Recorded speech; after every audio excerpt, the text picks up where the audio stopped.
It started as every parent's worst nightmare, a frantic 911 call, a missing infant, and a chilling claim of abduction. The search began immediately, police combing neighborhoods, helicopters hovering overhead, neighbors keeping watch at their windows. But days later, investigators revealed something no one could have imagined. The baby was never kidnapped at all. Instead, the parents themselves are accused of something unthinkable.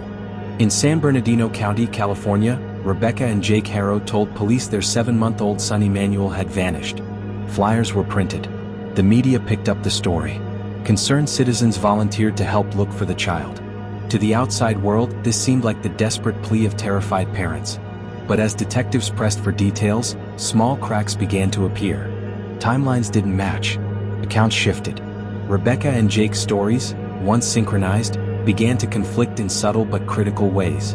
And while the community searched frantically for a kidnapped infant, detectives were following a trail of inconsistencies that pointed somewhere far darker. Behind closed doors, investigators began to suspect what no one wanted to believe. Emmanuel had not been taken by a stranger. He had never been kidnapped at all. And the people raising their voices, pleading for his safe return, were now the very ones under suspicion. Authorities soon announced the stunning truth. Baby Emmanuel was gone. And his parents, Rebecca and Jake Haro, had been arrested on suspicion of murdering their own child. What had begun as an Amber Alert had transformed into a homicide case.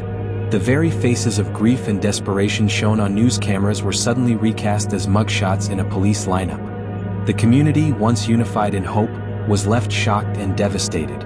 Neighbors who had joined the search began to ask themselves, how could this happen? How could the people entrusted to protect a child be the ones accused of his death?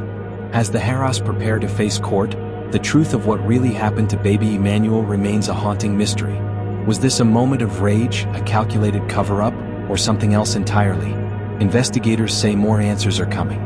But for now, the case of the kidnapped child that never was remains one of the darkest, most unsettling stories to emerge from California in years.